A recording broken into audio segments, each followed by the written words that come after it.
الحمد لله رب العالمين والعاقبة للمتقين والصلاة والسلام على رسوله الكريم أما بعد فقد قال الله تعالى في القرآن الكريم وفي القرآن المجيد فأعوذ بالله من الشيطان الرجيم بسم الله الرحمن الرحيم إن المنافقين في الدرك الأسفل من النار قال نبينا صلى الله عليه وسلم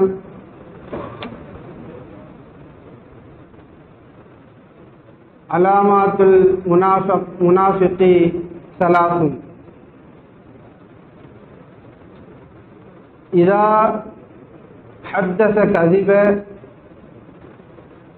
وإذا وعد أخلف وإذا اؤتمن خان أو كما قال عليه الصلاة والسلام. புகழும் புகழ்ச்சியும் அல்லாஹ்வுக்கே உரித்தாகட்டுமாக.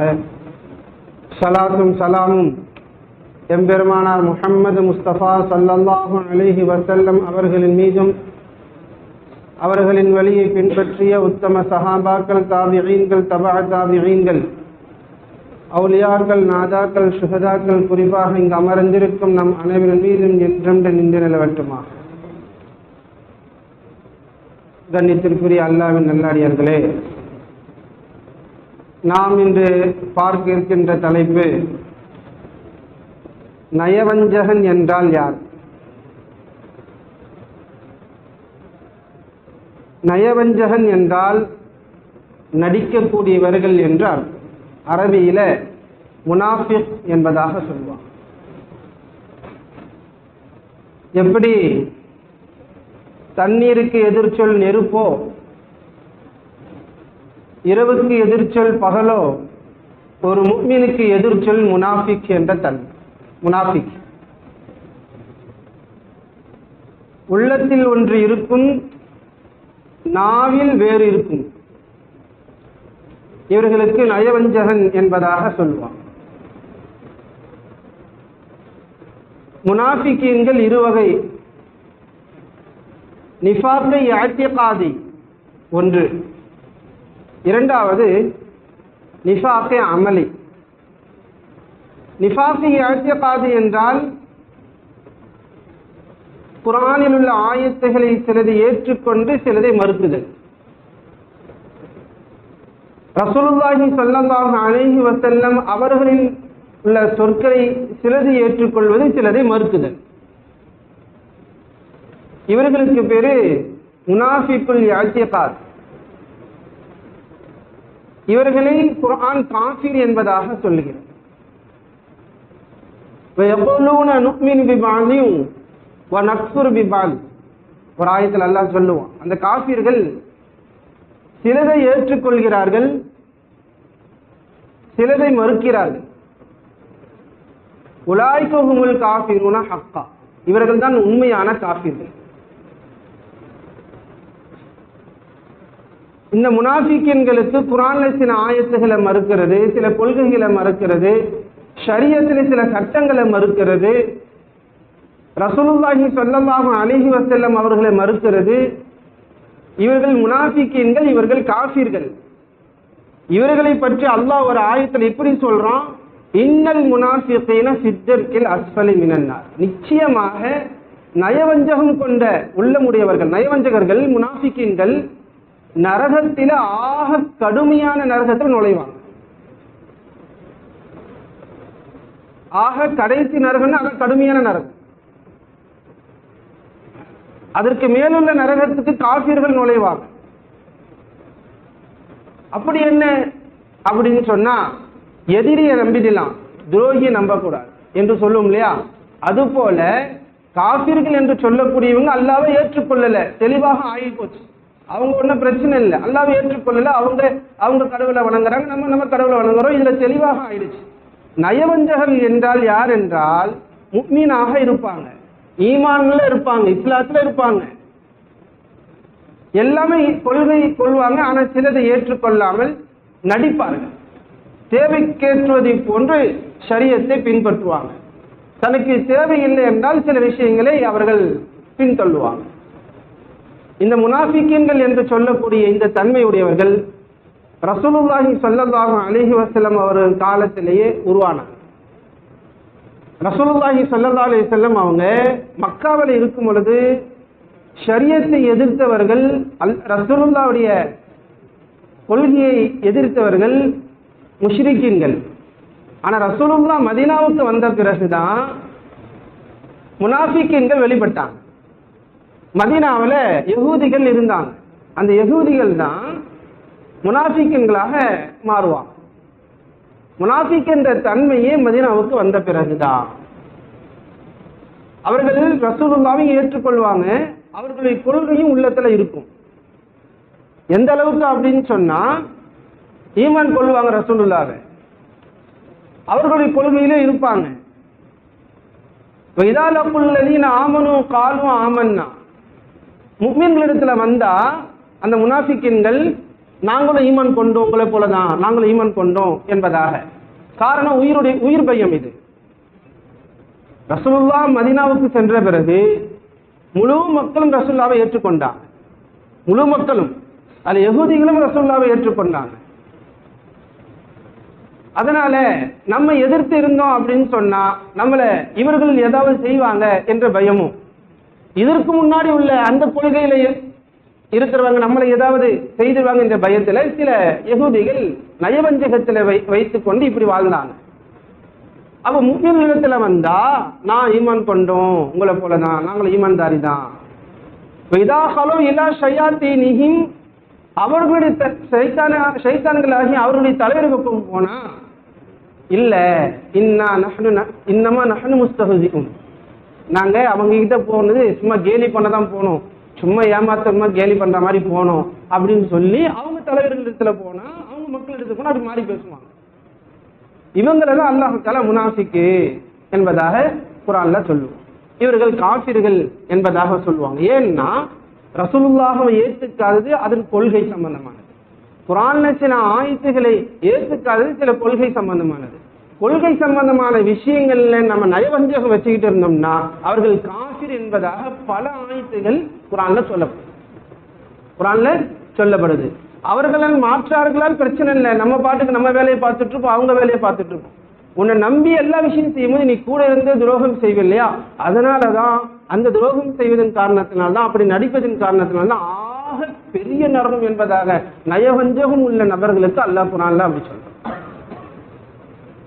கணித்திருக்கிறவர்களே, ஒரு ஆயத்தை மறுத்தாலும் அவர்கள் நயவஞ்சகர்கள் ஆவாங்க. ஏன்னா மேல சொன்ன ஆயத்துல சிலது ஈமான் கொள்வாங்க, சிலதை மறுப்பாங்க. குர்ஆன்ல 6666 ஆயத்திற்கு ஆயிஷா ரலியல்லாஹு தஆலா அன்ஹா அவங்களை சொல்லின் பிரகாரம் அத்தனை ஆயத்துகளை ஒரு ஆயத்தை மறுத்தாலும் அவர்கள் நயவஞ்சகர்கள் தான், அவர்கள் முனாஃபிக்கீன்கள் தான், அவர்கள் காஃபிர்கள் தான். இல்லைங்க நான் எல்லா அமலும் செய்யறேன், இந்த ஒரு ஆயத்தை நான் ஏற்றுக்க மாட்டேன் அப்படின்னு சொன்னா அவர் முஃமின் என்பதாக சொல்லப்படார். ஏனென்றால் அலிஃப் லாம் மீம் ஸாலிகல் கிதாபு லா ரைப ஃபீஹ், இந்த வேதம் இதுல எந்த ஒரு சந்தேகமும் இல்லை என்பதாக குர்ஆன்ல நம்ம ஈமான் கொண்டுட்டோம். எப்படி சொல்றோம்? லா ரைப ஃபீஹி, எந்த ஒரு சந்தேகமும் இல்லை. அப்ப ஒரு ஆயத்தை ஏத்துக்கலனாலும் அப்ப குர்ஆன்ல ஒரு சந்தேகம் இருக்கு, நீ ஏத்துக்கலன்னு அர்த்தம். யா அய்யுஹல்லதீன ஆமினு பில்லாஹி வ ரசூலிஹி வல் கிதாப், ஈமான் கொள்ளணும். எதை ஈமான் கொள்ளணும்? அல்லாஹ்வை ஈமான் கொள்ளணும், ரசூலை ஈமான் கொள்ளணும், மலக்குமார்களை ஈமான் கொள்ளணும், குர்ஆனை ஈமான் கொள்ளணும், முன்னால் உள்ள வேதங்களை ஈமான் கொள்ளணும். அப்ப ஒரு ஆயத்தை மறுத்தாலும் நீ குர்ஆனை மறுத்துட்ட, அப்ப நீ காஃபிரு. உதாரணமா எடுத்துக்கொள்ளணும்னா ரசூலுல்லாஹி ஸல்லல்லாஹு அலைஹி வஸல்லம் அவங்க மதீனாவுக்கு வராங்க. மதீனாவுக்கு வந்து கிட்டத்தட்ட 18 மாதங்களாக பைத்துல் முகத்தஸை பார்த்து தொழுவாங்க. அதான் அல்லாஹ் கட்டளையிட்டு இருந்தான். ஆனாலும் ரசூலுல்லாஹி ஸல்லல்லாஹு அலைஹி வஸல்லம் அவங்களுக்கு தன்னுடைய மூதாதையரான இப்ராஹிம் அலைஹிஸ்ஸலாத்து வஸ்ஸலாம் அவருடைய மஸ்ஜிதாகிய காபத்துல்லாவை பார்த்து தொழுகணும், காபத்துல்லா தான் நமக்கு கிப்லாவா இருக்கணும் என்று ரொம்ப நாளா ஆசை. ஒரு நாள் மதீனாவில் ஒரு துஹர் தொழுகின்ற வருது, அசர் தொழுகின்ற வருது. தொழுதுட்டு இருக்கும் பொழுது ரசூலுல்லாவுக்கு ஆசை அதிகமாகி வானத்தை நோக்கி பார்த்துக்கிட்டே தொழுவாங்க. அல்லாஹ் வஹி அனுப்ப மாட்டானா, நம்ம காபாவை பார்த்து தொழுகலாமே, காபாவை பார்த்து தொழுகலாமே என்று. ஆனால் பைத்துல் முகத்தஸை பார்த்து தொழுகிறது இல்லையா, இது யாருடைய கிபிலா அப்படின்னு சொன்னா பனி இஸ்ராயேலுடைய கிபிலா, யஹூதிகளுடைய கிபிலா, பனி இஸ்ராயேல் என்ற கூட்டத்தினுடைய கிபிலா. அவர்களுக்கு என்னன்னா, முஹம்மது மதீனாவுக்கு வந்த பிறகு ஸல்லல்லாஹு அலைஹி வஸல்லம் நம்மளுடைய கிபிலாவை பின்பற்றி தொழுகிறார் இல்லையா, அவர் நம்மால் தான் அப்படின்ற சில பேர் ரசூலுல்லாஹ்வை ஈமான் கொண்டாங்க. ஏன்னா நம்மளுக்கு கொள்கையில் உள்ளவர் நம்மால் தான் சொல்லி என்ன பண்ணாங்க, ஈமான் கொண்டு ரசூலுல்லாஹ்வை பின்பற்றிட்டு இருந்தாங்க. ஆனால் அவங்க கொள்கை உள்ளத்திலிருந்து போகல. இப்ப தொழுதுட்டு இருக்கும் பொழுது ரசூலுல்லாஹுடைய ஆசைக்கு ஏற்க அல்லாஹ் வஹி தொழுகையிலே இறக்குறான். 2 ரக்காயத்தான் தொழுதுட்டு இருக்காங்க, தொழுகையிலே வஹி வருது. என்ன வருது, நீங்க ஆசைப்பட்டதை போல காபாவை பார்த்து நீங்க திரும்பி தொழுவுங்க என்பதாக கட்டளை வருது. ரசூலுல்லாஹுக்கு பின்னால முஃமினூன் தொழுகிறாங்க. யஹூதியிலிருந்து சில பேர் வந்து ஈமான் கொண்டு தொழுகிறாங்க இல்லையா, மனசுல நயவஞ்சகம் வச்சுக்கிட்டு அவங்களும் வந்து தொழுகிறாங்க. இப்ப ஆயத்தினுடைய தொழுகினுடைய இடையிலேயே வஹி இறங்குனதுனால ரசூலுல்லாஹ் தொழுதுட்டு இருக்கும் பொழுதே காபாவை பார்த்து நிக்கிறான். ஈமான் கொண்ட சஹாபாக்கள் எல்லாம் எந்த ஒரு கேள்வியும் கேட்காம, அதுதான் ஈமான், ஏன் இப்படி செஞ்சீங்க, ஏன் இப்படி செய்யல, இப்படிலாம் கேள்வி கேட்டோம் அப்படின்னு சொன்னா ஈமான் பரிபூர்ணமாகாது. ஷரியத்துடைய விஷயத்துல எப்பொழுதும் ஞாபகம் வைத்துக் கொள்ளணும், ஷரியத்துடைய விஷயத்துல ஏன் இப்படி செஞ்சீங்க, ஏன் இப்படி செய்யல, கேள்வி கேட்டா கேள்வி கேட்டவங்களை ஈமான் பரிபூர்ணமாக ஆனதாக சரித்திரமே இல்லை. ஆமன்னா சல்லம்னா முதல்ல வழிபடணும், அப்புறம் ஏற்றுக்கொள்ளணும், அப்புறம் வழிபடணும். அதுக்கப்புறம் வேண்டாம் பொறுமையா அந்த சந்தேகத்தை கேட்டு நிவர்த்தி பண்ணிக்கலாம். ஈமான் கொண்ட சஹாபாக்கள் எல்லாம் ரசூலுல்லாஹ் கூட சேர்ந்து அப்படியே திரும்புறாங்க. ஈமான் கொள்ளாத மனதில் நயமஞ்சகம் வச்சுக்கிட்டு இருந்த அந்த யஹூதிகள் எல்லாம் கேள்வி கேட்க ஆரம்பிச்சிட்டாங்க. அது என்ன, அது இதுக்கு முன்னால் இப்படித்தானே தொழுதுகிட்டு இருந்தோம் பைத்துல் முகத்தஸை பார்த்து, ஏன் இப்படி திடீர்னு காபா பார்த்து அப்படின்னு கேள்வி கேட்க ஆரம்பிச்சிட்டாங்க. அப்ப அல்லாஹ்வுக்கு வெளிப்பட்டு விட்டுச்சு, ரசூலுல்லாஹ்வுக்கு வெளிப்பட்டு விட்டுடுச்சு. என்னண்டு, இவர்கள் நயவஞ்சகம், இவங்க நம்மளை ஏத்துக்கல, அல்லாஹ் சொன்னான்னு தானே நான் தொழுவ ஆரம்பிச்சு, நான் திரும்பினேன், என்ன நீ பின்பற்ற வேண்டியது தானே, ரசூலுல்லாஹ் பின்பற்றல, கேள்வி கேட்க ஆரம்பிச்சுட்டாங்க. அல்லாஹ் ஆயத்தை இருக்குன்னா, குல்லில்லாஹில் மஷ்ரிக் வல் மக்ரிப், நபி அவங்களுக்கு சொல்லுங்க, மேற்கும் கிழக்கும் அல்லாஹ்வுக்கு சொந்தமானது, அவன் எப்படி நீங்க தொழுது சொன்னாலும் நீ தொழு, நீ என்ன கேள்வி கேட்கிற என்பதா.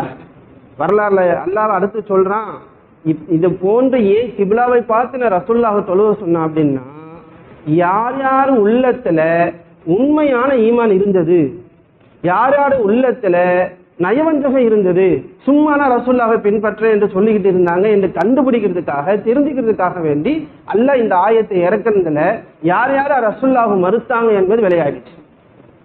கண்ணித்திருக்குறியில நம்ம சிந்திக்கணும், ஒரே ஒரு விஷயம்தான், கிப்லாவை ஏத்துக்கல, கிப்லாவை ஏத்துக்கல, ஒரு 2-3 ஆயத்தை ஏத்துக்கல, இவர்கள் காஃபிர், இவர்கள் காஃபிர்.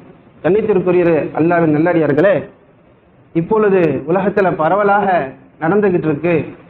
அப்ப மட்டும் இல்ல, நயவஞ்சகர்கள் முனாஃபிக்கின்கள் இப்பொழுதும் இந்த காலத்திலும் இருந்து கொண்டுதான் இருக்கிறார்கள். அவர்களையும் நாம் சில நபர்கள் அவர்களையும் பின்பற்றக்கூடியவர்களாக இருக்கின்றோம். குர்ஆன்ல எத்தனை ஆயத்துகள் மறுக்கிறார்கள், அல்லாஹ் காப்பாற்று. சில கூட்டங்கள் சொல்லப்படுது, உலமாக்கள் சொல்றதான் கேட்கணுமா,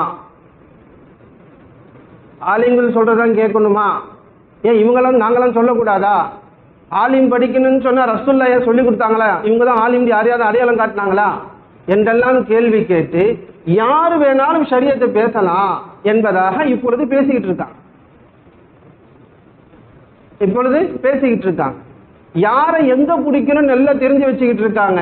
யாரு அவர்கள் எல்லாம் இந்த கேள்வி கேட்டாங்க இல்லையா, அவங்களா ஆன்லைன்ல போன எல்லாரையும் பிடிக்கலாம். ஆன்லைன்ல பல பேர் பயான் பேசுறாங்க, பல பேர் ஷரியத்து பேசுறாங்க. யார் வேணா பேசலாம், ரசூலுல்லாஹ் சொல்லல, எந்த ஹதீஸ்ல ரசூலுல்லாஹ் சொன்னாங்க, ஆலிமுக்கு 7 வருஷம் ஓதுறது என்ன நிபந்தனை என்றெல்லாம் கேள்வி கேட்கும் பொழுது, ஷரியத்தை ஆலிம்கள் மட்டும்தான் சொல்லணுமா என்றெல்லாம் கேள்வி கேட்கும் பொழுது, கண்ணியத்திற்குரிய அல்லாஹ்வின் நல்லடியார்களே, இந்த கேள்வி என்ன சாதாரணமாக இருக்கலாம், ஆனா இந்த கேள்வி ஒரு ஆயத்தை நம்ம மறுக்கிறோம். என்ன ஆயிடுச்சுன்னா ஃபஸ்அலு அஹ்ல ஸிக்ரி இன் குன்தும் லா தஅலமூன். 2 இடங்கள்ல மேல அல்லாஹ் இந்த ஆயத்தை சொல்றான். ஃபஸ்அலு அஹ்ல ஸிக்ரி, நீங்கள் குர்ஆனை சார்ந்தவர்கள், ஆலிம்களை, ஷரியத்தை படைத்தவர்களை, அவர்களிடத்துல நீங்க கேட்டு தெரிந்து கொள்ளுங்கள் உங்களுக்கு தெரியாத விஷயங்களை அல்லாஹ் தெளிவா சொல்றான். அஹ்ல ஸிக்ர் அப்படின்னு சொன்னா ஸிக்ர் ஓதுறோம்ல அந்த ஸிக்ர் இல்ல. இன்னா நஹ்னு நஸல்னா ஸிக்ர, குர்ஆன்ல பல இடங்கள்ல அல்லாஹ் குர்ஆனை சொல்லும்போது ஸிக்ர் என்பதாக சொல்லுவான். ஸிக்ர் என்பதாக சொல்லுவான். அப்ப இந்த இடத்திலையும் ஸிக்ர் உடையவர்கள் என்ன, குர்ஆனை சார்ந்தவர்கள், குர்ஆனை படித்தவர்கள், ஷரியத்தை படித்தவர்களிடத்துல உங்களுக்கு தெரியலன்னா கேட்டு தெரிந்துக்குங்கன்னு அல்லாஹ் சொல்றான். ஆனா இப்ப உள்ளவங்க என்ன பண்றாங்க, யார் வேணா ஷரியத்தை சொல்லலாம், ரசூலுல்லாஹ் எங்கேயும் சொல்லி கொடுக்கல, இவங்க தான் சொல்லணும் அவங்க தான் சொல்லணும் அப்படின்னு சொல்லிட்டு இப்ப யாரோ ஷரியத்தை சொல்லிட்டு இருக்காங்க. இந்த அடிப்படையில இந்த ஆயத்தை மறுக்கிறாங்க இல்லையா, மறுத்துதானே யார் சொன்னாலும் கேட்கலான்னு சொல்லிட்டு இப்ப ஆன்லைன்ல பல பயான்களை கேட்டு வழி கெட்டு போறாங்க. இப்ப இந்த ஆயத்தை மறுத்தவர்களுக்கு என்ன பதில் சொல்ல முடியும், என்ன பெயர் சொல்ல முடியும்? முனாஃபிக்கீங்கள் என்று சொல்றதா, காஃபிர்கள் என்று சொல்றதா? கண்ணியத்திற்குரியவர்களே, சிந்திக்கணும். நமக்கு நெஞ்சு வலி அல்லது சுகரு அல்லது புற்றுநோய், கேன்சர், இப்ப இந்த நோய்க்கு மருத்துவம் நம்ம யார்கிட்ட போய் பார்ப்போம்? நமக்கு தெரிந்த ஒரு நர்ஸ் இருக்காங்க, 40 வருஷம் நல்ல எக்ஸ்பீரியன்ஸு, அவங்கள்ட்ட போய் பேசுவோம், கேட்போமா? ட்ரீட்மெண்ட் எடுப்போமா? எடுக்க மாட்டோம். ஏன்? நெஞ்சு தான் ஹார்ட் சம்பந்தமானதே, மாற்றி கொடுத்துட்டு பொட்டுன்னு போயிடும்ல, அதனால அவங்க கிட்ட போக மாட்டோம், நல்ல டாக்டர்கிட்ட போவோம். அதுவும் பல பேர்ட்டு விசாரி, கேன்சர் ஆச்சே மருந்தே இல்லைன்னு சொல்றாங்களே, இதுக்கெல்லாம் போய் நர்ஸுக்கிட்ட போவோமான்னு சொல்லி யார்கிட்ட போவோம்? மருத்துவர்கிட்ட போவோம், டாக்டர்கிட்ட போவோம். ஏன்? மருத்துவத்தை படித்தவர்களுக்கு தான் மருத்துவம் பார்க்கணும். ஒரு உயிர் சம்பந்தமான விஷயத்தை இவ்வளவு தெளிவா நம்ம செய்யும் பொழுது உயிரை விட மிக உயர்ந்தது நம்மளுடைய ஈமான். உயிர் போன பிறகு ஈமான் தானே நம்மளுக்கு வழிகாட்டும். உயிர் போன பிறகு ஈமான் தான் நம்மளை வாழ வைக்க போது கியாமத் நாள்ல, சாலிதீன ஃபிஹா, நிரந்தரமான வாழ்க்கை இல்ல. உயிரை விட மிக முக்கியமானது உயர்ந்த அந்த ஈமான் சம்பந்தமா யார்கிட்ட கேட்கணும்? மார்க்கத்தை மார்க்கம் படித்தவர் தானே கேட்கணும். இப்போ அப்படி நடக்கிறது இல்லையே, சும்மா ஆன்லைன்ல போயிடுறாங்க, சப்தம் போட்டு யாராவது பேசிட்டா போதும், சத்தம் போட்டு யாராவது பேசிட்டா போதும். இளைஞர்கள் எல்லாம் அதெல்லாம் மூழ்கி இருக்கிறாங்க, பல கேள்விகள் கேட்கிறாங்க. எங்கப்பா கேட்டேன்? அந்த வீடியோ, அது இது. இப்ப இவர்கள் எல்லாம் என்ன சொல்வது என்று தெரியல. முஃமின் என்று சொல்வதா, இல்ல முழு குர்ஆனை இவர்கள் ஏற்றுக்கொண்டு அமல் செய்கிறார்கள் என்று சொல்வதா, அல்லது சில ஆயத்தை ஏற்றுக்கொள்கிறார்கள் சில ஆயத்துகள் மறுக்கிறார்கள் என்று சொல்வதா? அதனால கண்ணியத்திற்குரிய அல்லாஹ்வின் நல்லடியார்களே, நாம் முழு ஈமான், பரிபூர்ணமான ஈமான்தாரியாக ஆக வேண்டும் என்றால் முழுக்க முழுக்க மார்க்கத்தை படித்தவர்கள் இடத்தில் மார்க்கத்தை கேளுங்கள். இதுதான் நம்மளுடைய ஈமான் பரிபூர்ணமாக ஆகும் என்பதில் எந்த ஒரு சந்தேகமும் கிடையாது. ஏனென்றால் ஒரு ஹதீஸில் ரசூலுல்லாஹி ஸல்லல்லாஹு அலைஹி வஸல்லம் அவங்களிடத்துல 2 நபர்கள் ஒரு பிரச்சனைக்காக வேண்டி தீர்வுக்கு போவாங்க. ஒரு யஹூதியும் ஒரு முனாஃபிக்கும். முனாஃபிக்கா அப்படின்னு சொன்னா அவர் முஃமின், அந்த நேரத்தில் அவர் முஃமின் தான், ஆனா உள்ளத்துல நைவஞ்சகம் இருக்குது. 2 பேரும் போறாங்க. ரசூலுல்லாஹ் ஒரு தீர்ப்பு சொல்றாங்க சரியான முறையில. அந்த தீர்ப்பு யாருக்கு? யஹூதிக்கு, வெளிப்படையான யஹூதிக்கு, அதாவது காஃபிருக்கு. இவர் தான் முஃமினாச்சே, வெளிப்படை உள்ரங்கத்துல ஈமான் இல்லாம வெளிப்படையா முஃமினாக இருக்கிறாரு. ஆனா ரசூலுல்லாஹ் யாருக்கு தீர்ப்பு சொல்லணும்? இவர் என்ன நினைப்பாரு? நம்ம முஃமின் தானே, ரசூலுல்லாஹ் நமக்கு தான் தீர்ப்பு சொல்லுவாங்க போல, நம்ம தான் அவங்க ஆள் இல்லை அப்படின்னு நினைச்சுக்கிட்டு போறாங்க. ஆனா ரசூலுல்லாஹ் உண்மையானவங்க இல்லையா, அமீன் இல்லையா, சாதிக் இல்லையா, யாருக்கு தீர்ப்பு? யஹூதிக்கு தான் தீர்ப்பு வரும், அவங்களுக்கு தீர்ப்பு சொன்னாங்க. இந்த முனாஃபிக்கு ஈமானை ஏத்துக்க முடியல, ரசூலுல்லாஹ்வுடைய தீர்ப்பை ஏற்றுக்கொள்ள முடியல, வெளியே வந்துட்டார். இது சரி வரல, வா உமர்கிட்ட போலாம், உமர்கிட்ட போலாம், அவர் பதில் சொல்லுவாரு ரலியல்லாஹு அன்ஹு. உமர் ரலியல்லாஹு தஆலா அன்ஹு அவங்க கிட்ட போறான். போன உடனே செய்திய இந்த யஹூதி சொல்றாரு, நான் முஹம்மது அவங்க கிட்ட போனோம், தீர்ப்பு சொன்னாங்க, இந்த தீர்ப்பு அவர் ஏத்துக்கல. அவர் ஏத்துக்கலையா? அப்படியாப்பா நீ ஏத்துக்கலையா? யார கேட்கறாங்க? முனாஃபிக்கை பார்த்து உமர் ரலியல்லாஹு தஆலா அன்ஹு. ஆமா நான் ஏத்துக்கல. அப்படியே இங்கே ஏறி வரேன், நேரா உள்ள போனாங்க. உமர் அலி அல்லாஹ் தஆலா அங்க பத்தி தான் தெரியுமே. ஒரு வாளை எடுத்துட்டு வந்தாங்க. நாயகத்தை ஏத்துக்கலையா நீ? நாயகத்தினுடைய தீர்ப்பு தப்புன்னு சொன்னியா? ஒரே வெட்டு போச்சு, மொத்த போயிட்டான். அதனால கண்ணியத்திற்குரிய அல்லாஹ்வின் நல்லடியார்களே, இந்த இடத்துல நம்ம சிந்திக்கணும். நான் ரசூலுல்லாஹி ஸல்லல்லாஹு அலைஹி வஸல்லம் அவர்கள் ஒரு செயலை ஏற்றுக்கொள்ளவில்லை என்றால் அவர் இருந்தா என்ன, இல்லை என்றால் என்ன, அவர் காஃபிருக்கு சமம் என்று ரசூலுல்லாஹ் அவரை கொண்டு விட்டார்கள் என்பதாக வரலாம். அதனால நிஃபாக்கை இஅ்திகாது என்று சொல்லக்கூடிய குர்ஆனை மறுக்கிறதிலிருந்து, குர்ஆனுடைய ஆயத்துக்களை மறுக்கிறதிலிருந்து, ஹதீஸுகளை மறுக்கிறதிலிருந்து ரொம்ப ரொம்ப கவனமாக இருக்கும். சில நேரங்களில் வட்டியுடைய விஷயத்தை பேசும் பொழுது இப்படி சொல்வதாக பல நேரங்களை நம்ம கேள்விப்படுறோம். இந்த காலத்துல யாரு வட்டிலாம் வாங்காம இருக்க முடியும் அப்படின்னு கேள்வி வருது. அவங்க சொல்லுவாங்க வட்டி வாங்காம இருக்க முடியுமா, யாரோ ஒருத்தர் காட்டு என்பதாக சொல்லப்படுது. ஆனா அல்லாஹ் குர்ஆன்ல சொல்றான், நீங்க வட்டி வாங்காதீங்க, அது ஹராமு. இப்ப நீங்க வட்டி வாங்கினீங்கன்னா என்னிடத்திலேயும் முகமது ரசூலுல்லாஹி ஸல்லல்லாஹு அலைஹி வஸல்லம் இடத்துலயும் நீங்க போர் செய்வதற்கு சமம். நானும் என்னிடத்திலையும் ரசூலுல்லாஹ் இடத்திலையும் நீங்க போர் செய்வதற்கு சமம் என்று பல விஷயங்கள் குர்ஆன்ல வட்டியை தடுத்து வருது. ஆனா நம்ம என்ன சொல்றோம், அதெல்லாம் சாத்தியமா, இந்த காலத்துல அப்படிலாம் முடியுமான்னு என்ன அர்த்தம்? குர்ஆன் சொல்றது சாத்தியமற்றது, குர்ஆன் சொல்றது வாழ்க்கைக்கு உகந்ததல்ல என்று நம்ம சொல்றோம் இல்லையா? அப்ப இந்த ஆயத்தெல்லாம் மறுக்கிறோமா இல்லையா? அப்ப நம்ம முஃமின் என்று சொல்றதா முனாஃபிகின் என்று சொல்றதா என்று தெரியல. அல்லாஹ் காப்பார். அதனால கண்ணியத்திற்குரிய அல்லாஹ்வின் நல்லடியார்களே, அல்லாஹ்வை பற்றியும் குர்ஆனை பற்றியும் ஹதீஸுகளை பற்றியும் சொல்லப்பட்டால் நமக்கு பிடிக்குதோ பிடிக்கலையோ வேற விஷயம். ஆமன்னா சல்லம்னா, காது தாழ்த்து கேளு. ஃபஸ்தமிஉ வ அன்சித்து இதா குரிஅல் குர்ஆனு, குர்ஆனை சொல்லப்பட்டா, ஹதீஸை சொல்லப்பட்டா, பயான்களை சொல்லப்பட்டா, ஃபஸ்தமிஉ காது தாழ்த்து கேளு, மௌனமா கேளுங்க. கேட்டீங்கன்னா அல்லக்கும் துர்ஹமூன், நீங்கள் ரஹ்மத் செய்யப்படுவீர்கள். இல்லை என்றால் ஏதாவது ஒரு வார்த்தையை சொல்லிட்டீங்கன்னு சொன்னா மருத்துவராக ஆகிவிடுவீங்க. பேரளவுக்கு முஃமினாக இருக்கலாம், உள்ள மதுருக்கு முனாஃபிக்காக ஆகிவிடும். அல்லாஹ் நம்மளை காப்பாற்றுவானாக. இது போன்ற இஅ்திகாதே நிஃபாக் என்று சொல்லக்கூடிய கொள்கையை மறுக்கக்கூடிய, கொள்கை விஷயத்தில் நயவஞ்சகராக இருக்கக்கூடிய கூட்டத்தை விட்டு அல்லாஹ் நம்மளை பாதுகாப்பானாக. அடுத்தபடியான இரண்டாவது நிஃபாக் நயவஞ்சகம் என்னவென்றால், நிஃபாக்கே அமலி, அமல்களுடைய விஷயத்துல நம்ம நயவஞ்சகம் செய்யறது, நடிக்கிறது. ரசூலுல்லாஹி ஸல்லல்லாஹு அலைஹி வஸல்லம் அவங்க ஒரு ஹதீஸ்ல இப்படி சொன்னாங்க, வைன் சாம, முனாஃபிக்கினுடைய அடையாளம் 3.